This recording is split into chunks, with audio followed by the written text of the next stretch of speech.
So, dear colleagues, our next presenter is going to present in English. She is no one else but Professor Ніна РОЙДА-НОСИK from the second Ferenc Rákóczi Transcarpathian Hungarian College of Higher Education from Berehovo, Transcarpathia, Ukraine, and she is holding her presentation about financial management for everyone, fundamentals for career success.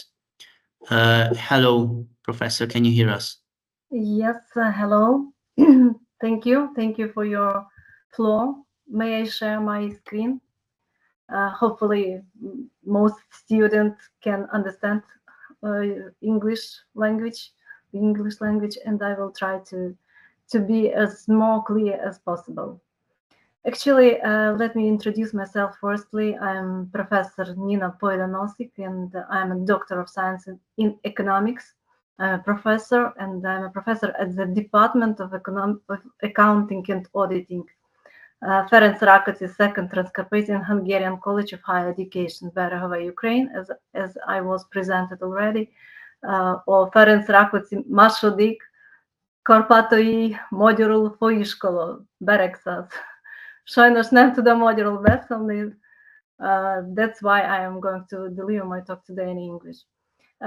When I was informed that there is going to be many students here from different specialties, so I was trying to choose a topic that could be interesting for anyone, regardless you are getting economic education or other profiles, for example, tourism, something like that. So my topic today, financial management for everyone, fundamentals for career success. Firstly, I would like to focus on several moments that I would like to discuss with you today. Why it is important to understand the basics of fundamentals of financial management. What is financial management, namely? What is the purpose of financial management? What are the essential financial skills for career success and career opportunities for you? And finally, to discuss a little bit about 10 steps for successful financial management. So I would probably start with why it is important to understand the basics of financial management. I can state that financial management is one of the most important skills to ensure a successful business for nowadays. It doesn't matter you are going to launch your own business, or probably you're going to be hired in a big company to obtain a fine position in the company. So whether you're highly experienced or just starting your journey into business, understanding and controlling finances is paramount for success for nowadays. And as a potential future, I hope as a potential future entrepreneur, you have to understand finances and apply it correctly. What is finance? I don't know whether we can organize a little discussion, whether you can reply to my questions, but probably due to we have a little time to deliver to discuss this moment, so I will try to open every moment myself. So usually when we talk about finance, you may associate this term or concept with different aspects like bank, loan, capital, expertise, investments, loan, money, and so on. But usually, in most cases, students say me when I ask, what is finance? They say, it's money, it's about money. Actually, I may agree with it, but then sometimes we usually don't have to agree with this statement. Why? Just imagine that you are going to sell your product to a customer, and customer came to you and I'm going to buy a big bunch of your products in a month or in 2 months. So may we say that here there is a finance or financial relationships between you and your customer? Of course, yes. We don't have money, but actually financial relations have been started from the beginning when you started to negotiate with your customer. So that's why we talk about that frequently the word finance has been associated with money, but the movement of money usually only completes an agreement. This is the final stage of any agreement. We cannot have money, but we can talk about financial relationships. If we talk about financial management, we may consider this concept from two positions or two words, namely management and finance. We may consider management from 2 or 3 perspectives. Firstly, this is a system of governance, so you have to know how to take or to make your decision. Second, we usually consider management as a governance authority, for example, CFO, CEO, Chief Executive Officer, Chief Financial Officer, or Financial Director. And also, we may consider this concept as a form of entrepreneurial activity. If you would like to hire or to provide your services in the sphere of consulting, so probably you would be very popular in this sphere, and you may earn money, big money in this sphere, actually, when we talk about financial consulting, firstly. But when we talk about finance, we may consider this concept through different levels of financial systems. So you know that there exists public finance, exists finance of business entities, or corporate finance, as we used to say, finance of population, or finance of households, and in the international finance. But talking about financial management, we cannot consider such a concept as public finance and international finance, because these subjects has their own objective. I mean, when we talk about public finance, it's about budget, state budget, local budgets. International finance also has its own subject of investigation. So usually we consider from the position of business financial management only corporate finance. But today I'm going to to open some moments of relationships or connections between corporate financial management and your personal financial management. So when we talk about corporate finance, we usually understand that it's about amount of financial resources. So it's about money, but we are talking about financial resources that company has, and they are generated and allocated by a company during its life cycle. How does it work? Hopefully everyone knows such a template or short form of balance sheet, and you may see here the left side and right side of this balance sheet. Right side presents liabilities, so this is the sources of forming of financial resources. Just imagine that you are an interpreter and you don't know where to get money. You're trying to get money from your family, from your relatives, from your friends, for example, and this money will be your equity. But if this sum of money isn't sufficient or isn't enough, you may borrow or lend money in banks and other financial institutions. We are talking about this moment about loan capital. So we know where to get money, and then we have to invest this money into different directions of assets, that is allocation of financial resources. Non-current assets and current assets. Non-current assets, intangible and tangible assets, fixed assets, and current assets, we talk about raw materials, accounts receivable, money, and so on and so on. During our operational activity, when we use these assets, we can get some financial results. If we are successful, we can get profit, but vice versa, we can get losses. If we have a positive financial result, that is profit, this profit will increase our equity. So actually, these green lines demonstrate that we are talking about cash flow of a company. Cash flow of a company is that we can get money and we invest money into different directions, and we by using our assets, we can generate some financial results. So usually, by the way, how we can call people who make a balance sheet? Usually it's like a joke, a little bit, yes, we may consider these people who make a balance sheet like those who manipulate reality, someone says.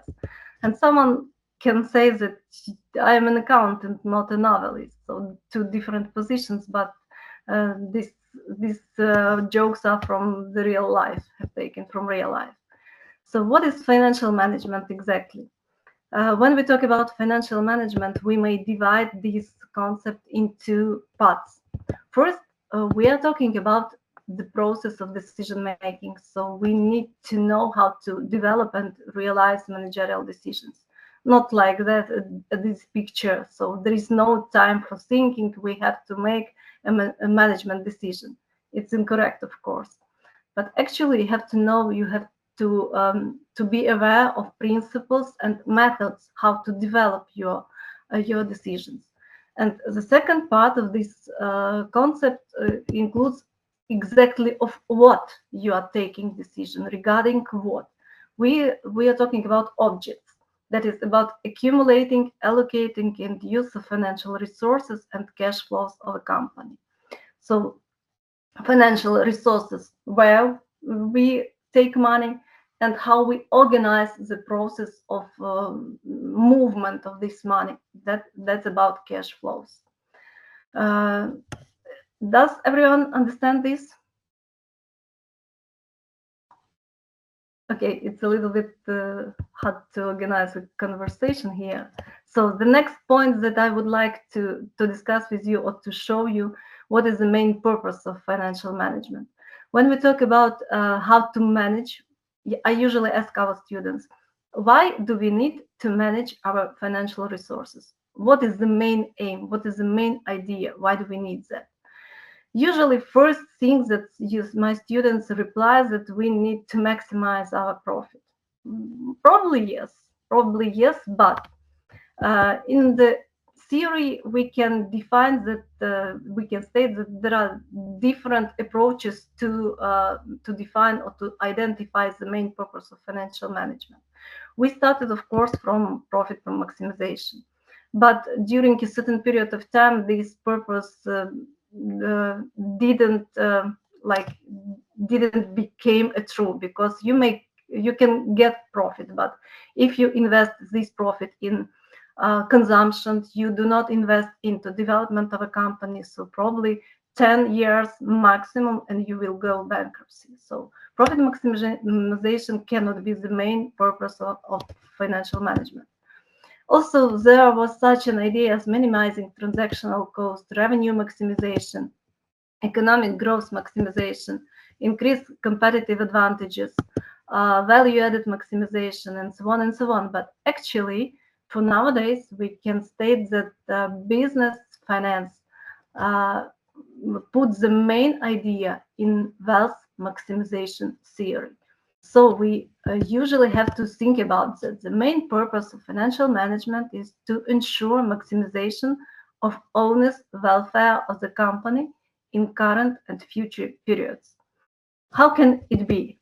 This aim can be achieved by ensuring the continuous growth of the market value of a company and ensure the owner's welfare. So we have to take care into consideration the interests, the goals of our owners. I mean, if we take a position of financier in a company, if you will launch your own business or will set up your own business in the future, so the main idea for your personnel, for your staff, would be your idea, your interest, and your main results from that business. So if to take into consideration, for example, you are the owner of the business, what options can be developed in this situation? We might consider two options possible. So probably if I am a businessman, I would probably would like to own my own business in 2-5 generations ahead. But if I would like to own my own business, probably I would put the main idea and the main purpose of financial management to maximize my profit and to maximize my free cash flow, how much money I have for present day and whether I can meet my financial obligations or not. But sometimes, usually businessman says that I have had enough of that idea, of that business. I would like to do something new. So probably one day, this day can come as that businessman decides to sell his own company. So if this idea will keep in his brain, so the main idea from manager's position to maximize the value of the company in order to increase this value as much as possible in order to sell this company in the future. So now I'm going to show you some examples how it really works. This man, probably you know or not, Pham Nhat Vuong. This man was the first Vietnam billionaire, the founder of Technocom in Ukraine. Pham arrived in Ukraine after the collapse of the Soviet Union, graduating from the Moscow Geological Prospecting Institute in Economics in the early 90s. Prospecting, he was trying to organize his own business. So Pham and his wife had collected $10,000 from relatives and friends and founded a Vietnamese restaurant in Kiev. Afterwards, the businessman launched production of instant noodles, creating brand Mivina. He recollected that Ukrainians were very poor and very hungry. That's why, because it was after the collapse, right after the collapse of the Soviet Union, and our country was very young, and we were trying to survive, right? But in 20 years, in 2010, the businessman sold his company Technocom to the Swiss group Nestle for $150 million. Can you imagine? 20 years and increase in wealth company, and the market value of the company was increased in such a big amount. Another example, you may see here, company Google. Probably everyone knows what is Google is. So another examples, on July, in the middle of 2015, CFO, Chief Financial Officer of Google, Ruth Porat, presented a report of the company's financial performance for the second quarter of that year. The figures turned out to be better than analysts expected, in fact. The next morning, the IT giant's shares rose by 17% in a few hours. If to compare, the corporation capitalization immediately increased by almost $50 billion. This is more than GDP of Iceland, Botswana, Armenia, Fiji, and Bhutan combined. Such a jump in the market price of shares made founders Larry Page and Sergey Brin $8 billion richer, just for a few hours. Can you imagine this situation? Just a brief information about the Google. That Google went public with its initial public offering with the initial price per share $85 per share. In 9 years, just in 9 years, in 2013, the price of its shares rose to $920. That is more than 10 times. This is about wealth maximization of a company and market value of a company, of course. This company is very interesting case as well. This is the Ring, Ukraine company. When I performed my functions as a CFO, Chief Financial Officer in a company, I was a member of a club of financial directors of Ukraine. And I was invited to a meeting to talk about current issues in financial sphere and so on. And during the breakdown, during the break, one young woman came to me and we started to talk. And I asked her, "What is your company?" She responded, "Ring." "What do you do? What does it mean, Ring? Do you sell doorbell?" She said, "Yes, we just sell doorbell." "Just one product?" "Yes, just one product." "And financial director position in such a company, just one product, doorbell." I couldn't imagine. I was surprised, and I started to find more information about that company. So where did the company start?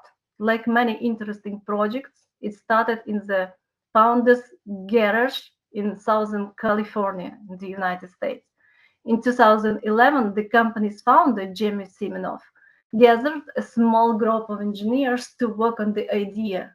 And a year later, in December 2012, the team of five people, 3 engineers and an intern, presented door boot to the public. It was a doorbell with a camera and Wi-Fi, which, when the doorbell rang, showed the residents of the house who had visited them. So the main idea is a combination of a product with modern technology. But the main interesting idea was next. This company was trying to raise money on different platforms, and during 6 rounds, they managed to attract $209 million. But in February 2018, when I met that financial director, Amazon brought Ring for $1 billion. Can you imagine? Amazon bought that company for $1 billion. And I had a nice conversation. And by the way, that Ring's Kiev R&D office, total number of employees was at that moment up to 1,000 people. Can you imagine? And I had a conversation with the director of Lean Institute. If you know what is Lean, Lean is Japanese technology, very modern technology in management, how to reduce expenses in a company, trying to revise all the procedures and processes within a company. So this director said to me, I would never work with this company again. I said, why? Because they ordered my trainings for staff, and I was trying to tell them about how to reduce expenses, and they were drinking champagne at the yacht, on a yacht. I asked them, why did you order my training? They said, but it's very cool technology, so we wanted to order you because it's very cool for nowadays. It was amazing for me, this experience of this company actually. So this idea, why do we have to pay attention to what we do in every financial sphere, and we have to follow the main ideas that the wealth maximization theory really does work for nowadays. Next moment that I would like to talk about a little bit, what are the essential financial skills for career success? Financial management is a crucial skill that impacts both personal and professional growth. And I am convinced that mastering essential financial skills can enhance your career success by ensuring stability, better decision-making, and strategic financial planning. What are the key essential financial skills? Managing cash flow and expenses. For sure, you have to know how to manage cash flow and expenses. It will help you to know how much income you get, how much expenses you have to pay, and what is financial equilibrium for you. You will avoid financial distress, of course. The second one, understanding financial statements. You have to know how to read balance sheet, profit and loss statement or income statement, cash flow statement. These documents provide insights into profitability, liquidity, and financial stability, of course. Tax planning and compliance. The very important aspect is paying taxes. And we are talking about tax culture. We are talking about awareness of tax policies. It will help individuals and businesses optimize tax obligations, of course. So you have to be aware of deductions, credits, and tax planning strategies, of course. You have anywhere, where would you run your own business, in Hungary or anywhere else in the world? You should know peculiarities of the local taxation system. The last one, the credit management and debt reduction. if you know how to manage your debt, you will always be financially stable. So it will help you to maintain a good credit score. It will help you to reduce financial aspects, financial expenses related with percentage that you have to pay, financial credibility and borrowing potential. So you will be the most stable as you can. Probably someone would say that I was talking about business finance. It's not about personal, but if to compare personal and business financial management, we may find some similarities in these aspects. Which similarities? When we talk about budgeting, personal budgeting focuses on income and expenses for daily needs, savings, and investments. While when we talk about business budgeting, we are talking about allocation of resources for operational activity, investment activity, financial activity, growth, profitability, and so on. But the concept of budgeting exists both in personal finance and business finance as well. Financial planning, budgeting is a part of financial planning. So if you know how to organize your planning, you would be successful, because individual plan for short-term goals, vacations. When we talk about individuals, it's about vacations, purchases, retirement, real estate investments, so on and so on. You have to know how to manage your risks. Personal financial risks also have related with job loss, medical emergencies, and market fluctuations. Business has its own financial risks as well. And you are, as a future part of or member of a staff of a company, you have to know how to reduce or mitigate these risks. Ethical consideration as well. We can talk about both individuals and business finance as well. If to talk about career opportunities and financial growth, career advancements through financial literacy. So I know that probably, I hope, and as far as I am aware, Dr. Boton Geza-Kalman is an expert in this sphere, so probably he could dive with you, together with you, in this topic. But actually, you have to know what is financial literacy personally, and what is financial literacy on the basis of a company. Understanding comprehension packages. These two moments are closely connected, because when we talk about financial literacy, it's about to know how to negotiate your salaries if you would like to hire for a certain job in a company, how to manage benefits, how to make informed career decisions, what is the structure of your salary, stock options, bonuses, retirement benefits, and so on, how to maximize your earnings as well. Entrepreneurship and financial planning, of course, this is the opportunity for you in how to financially grow in this sphere. So entrepreneurs must master financial planning to secure funding, manage business operations, and so on. Investment strategies, of course, it's very cool for nowadays. Even cryptocurrency, you may talk about cryptocurrency as well. But if you diversify your investments, you will be successful, of course. If to summarize, I would, because we have short time, just 40 minutes, 10 steps for successful financial management. I would highlight such a moment. Please set clear goals, especially in your personal finance. You have to know which financial objectives you have for a short and long-term period. It will help you to reach these goals in the future if you have clear goals.